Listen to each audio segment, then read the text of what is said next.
Alright guys, welcome back to my channel, Imperial Order. My name is Hydra and I'm the owner of the Discord server, Imperial Order, and this YouTube channel. First off, I want to invite you guys to our Discord. We're doing a $30 giveaway. It's ending pretty soon, so make sure to join that. The link will be in the description and in the About page of my channel.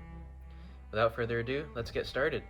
Today we're going to be doing a Necroz deck profile. It's a Dogmatika Necroz deck profile. So it's a little bit different. It's more competitive than the normal Necroz, in my opinion. I took it to locals and I went 3-1. I got second place, so I'm pretty proud of it. As for the Necroz engine, we start off by running one Shurret, which I know a lot of people run 3, but I feel with the Dogmatika engine you really only need 1 because you're going to be relying on your Dogmatika a lot. And this card actually rarely comes up, so just 1. 1 Necroz of Valkyris. You can discard this from your hand and end the battle phase, so it can stall. 1 Necroz of Trishula. This you can, again, discard it from your hand to prevent your monster from being targeted, your Necroz monster. And when it's summoned, you can banish 1 monster from the field, hand, or graveyard. Then I run 3 Necroz of Unicorn. Really good card. You special summon it by using a monster in your extra deck, and your opponent cannot activate their extra deck monster effects. So really good card. It locks many meta decks. 3 Brionac. This searches your monsters. And 2 Clausulus. This searches your ritual spells. What are those ritual spells? Well, I run 2 Necroz Kaleidoscopes. This one sends monsters from your extra deck to the graveyard to special summon. 1 Necroz Cycle. This special summons from the graveyard or hand. And 1 Necroz Mirror. This special summons by banishing things from your graveyard. That's it for the Necroz engine. Let's move on to the Dogmatika engine. 3 Dogmatika Ecclesia. Really good card. It's a normal summon and you can add pretty much any Dogmatika card from your deck to your hand. 1 Dogmatika Fleur-de-Lis the Knighted. This is your negate. On your opponent's turn you can special summon it and target 1 card in the field and negate its effects. 1 Dogmatika Maximus.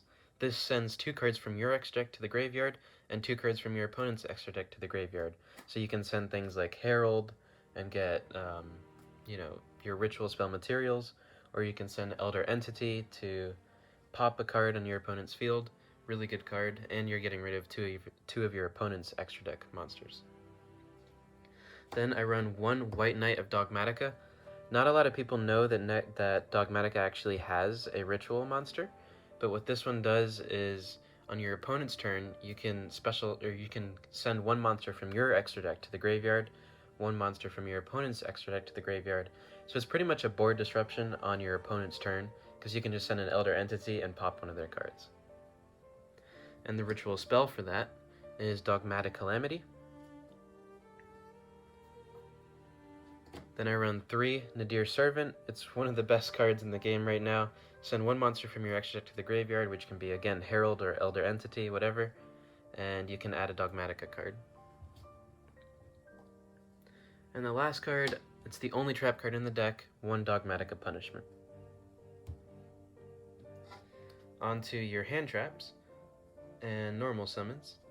I run 1 Vanity's Ruler. It rarely comes up, which is why I only run 1. This card is a lot better when you're running incantations, but since this is a Dogmatika Necroz profile, it only comes up once in a while, but it's still good to have. Prevents your opponents from special summoning. 2 Denko Sekkas. Really good normal summon. I only run 2. I have a 3rd one in the side deck, but for now I only run 2. It only comes up once in a while, but when it comes up, I mean it can completely shut down your opponent.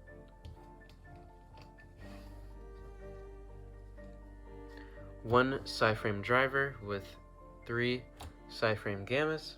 It's the best hand trap in the game in my opinion. It destroys and it negates, and you get 2 summons out. It's just really, really good. I run 1 Called by the Grave. Again, really good thing. If your opponent hand traps you, you can use it, or you can use it just to banish something in their graveyard. Onto the cards that allow you to draw things. 1 Rhoda. You can add 1 level 4 warrior, that can be Necroz Clausulus, it can be something else, whatever. I only run 1 triple tactics talent. You can run 2. The reason I only run 1 is because I run an upstart. Triple tactics sometimes doesn't get, sometimes you can't use it because your opponent doesn't activate an effect, which is why I choose to run 1 and 1 upstart. It's personal preference though. And lastly, I run 3 Preparation of Rites. Really, really good draw. You can add 1 level 7 or lower ritual monster from your deck to your hand, and 1 ritual spell from your graveyard to your hand. So, I mean, it's not even a once per turn, it's just broken. Onto the extra deck, I run 1 Titanclad of the Ash Dragon. This is, well, I actually run 2. I just don't know where my other one is, so run 2 of these. You can use Dogmatic Calamity on it, or you can use any other thing. I run 3 Elder Entity Netess. This card, you send it from the extra deck to the graveyard, and it gets to pop a card on the field. 1 Shooting Quasar for your ritual summons. 1 Majestic Star Dragon for your ritual summons. Cyframe Lord Omega. You can use this for your ritual summons, or you can use it in your graveyard to shuffle back your Herald or your Elder Entity, things that you use a lot. 1 Bryanak for your ritual summons, and 1 Black Rose Dragon for your ritual summons. Then, of course, 3 Herald. It's so broken, it's not once per turn. Add 1 ritual monster or spell from your deck to your hand. And lastly, 1 Nightmare Phoenix with 1 Nightmare Unicorn. As far as the side deck goes, this is really personal preference, but this is the side deck that works for me. I run 2 Nibiru's. If I can find them, there they are. I run 2 Nibiru's. I think it's one of the most broken hand traps right now. There's a lot of meta decks that summon 5 or more monsters, so really good. It's almost necessary. 2 Artifact Lancias for the banished decks. 1 Denko in case, we run 2 in the main deck. If you need an extra one, I run it. 3 Droll and Lockbird. Again, one of the best hand traps because it shuts down so many decks. Really good, necessary to have 3, 100%. 1 Harpy's Feather Duster. Normally I run this with the Denkos. 3 Dark Ruler No More. Really good card, shuts down your whole opponent's board if you're going second. And last but not least, 3 Cosmic Cyclone. I prefer this over Twin Twisters any day because, especially in this deck, because I don't want to be discarding my materials. So Cosmic Cyclone, you just take 1,000 damage and then you can pop a card. So, and it banishes the card, so it's just really, really good. Well, without further ado, I'm going to start getting into the test hands. So yeah, I'll see you soon. So I figured I should shuffle this deck on camera so that you guys can see that this is not rigged. I'm not just choosing 5 cards and showing you the best board that it can possibly make. I want to show you guys, a real hand that you could actually draw if you were in a tournament. So, and how to play it. So this may not be the best board that you can make, but we're going to try to make the best board we can based off of whatever we draw. Ugh, this shuffle's all messed up. Let me know what you guys think about these videos too. I like to hear you guys' input, and I just want to make sure that you guys enjoy these. It just is what it is. So for argument's sake, I don't know. Oops, sorry. Camera's moving. We'll say we're going first. And we got a Preparation of Rites, Necroz of Bryanak, White Knight of Dogmatika, Dogmatic Calamity, and Triple Tactics Talent. So if we're going first, Triple Tactics is pretty much useless unless they activate an Ash. But most decks have an Ash, so we're actually going to use it. Let's just say we activate Preparation of Rites, they Ash Blossom it, okay? They Ash Blossom it. So then we'll activate Talents, draw 2 more cards. Preparation, we got another Preparation and a Denko second. So this is actually really good. We're pretty much set here. First I'm going to normal summon the Denko Sekka. It's just now they can't activate set spell or trap cards, and they can't set them, so really good there. We're going to go into Dogmatic Calamity, special summon White Knight of Dogmatika by sending our Titanclad to the graveyard. So now we've got these 2 cards. What do we need to get? I'm thinking we do Preparation of Rites, and we're going to add a Necroz of Clausulus to hand. Then we're going to use both of their effects, Clausulus to discard to add a ritual spell, Brionac to discard to add a ritual monster. The ritual monster that we're going to add, I'll just add them as they come up in the deck. So the ritual spell will be Nekroz Kaleidoscope, and the ritual monster will be Necroz of Unicorn. Gonna activate Kaleidoscope, special summon the Necroz of Unicorn by sending my Herald of the Arclight to the graveyard. When Herald is sent to the graveyard, I can add one ritual monster or spell. So here you can add one of two things. You can add Necroz of Valk. This you can discard and end the battle phase if you're worried about, you know, the battle phase. Or, in my opinion, what I would add is Necroz of Trishula.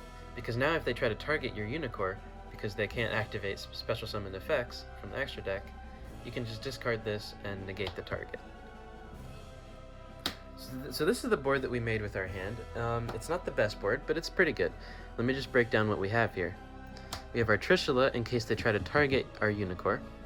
Our Unicorn prevents your opponent from activating effects that their special summon monsters from the extra deck have. So basically the extra deck monsters are useless. Denko Seka, they can't set spell or trap cards, and they can't activate set spell or trap cards. And this one is basically a free board pop. On your opponent's turn, you know, you can special summon, you can send one monster from your extra deck to the graveyard, which is your Elder Entity, to pop a card. And you can send your opponent's extra deck monster to the graveyard, which can possibly disrupt them as well. So, I mean, you've got plenty of disruptions. Plus, and remember guys, on the end of your turn, Titanclad's effect is actually going to activate. And you can add Dogmatika Fleur-de-Lis, which is an extra negate. Because on your opponent's turn, if they have a monster that's special summoned from the extra deck, special summon it, target one monster, and negate it. So you've got one negate, you've got one board disruption, your opponent's extra deck monsters are useless, and your opponent can't set spell or trap cards, and you've got protection for your Unicorn. So it's a really, really good board, and this isn't even the best board that you can possibly get with this deck. So, I mean, it's pretty competitive, it's pretty good. Like I said, I went 3-1 at locals, and I'm proud of this deck. Necroz is always, it's been close to meta, but never actually meta. Anyway, guys, thank you so much for watching. This has been Hydro with Imperial Order and the Necroz deck profile. I hope you guys enjoyed. If you have any questions, please feel free to leave them in the comments, or you can privately DM me on Discord. My Discord link will be in the description, so make sure to join that for the $30 giveaway, and we're hosting a tournament pretty soon. So yeah, if you guys enjoyed the video, leave a like, subscribe, and I will see you in the next one.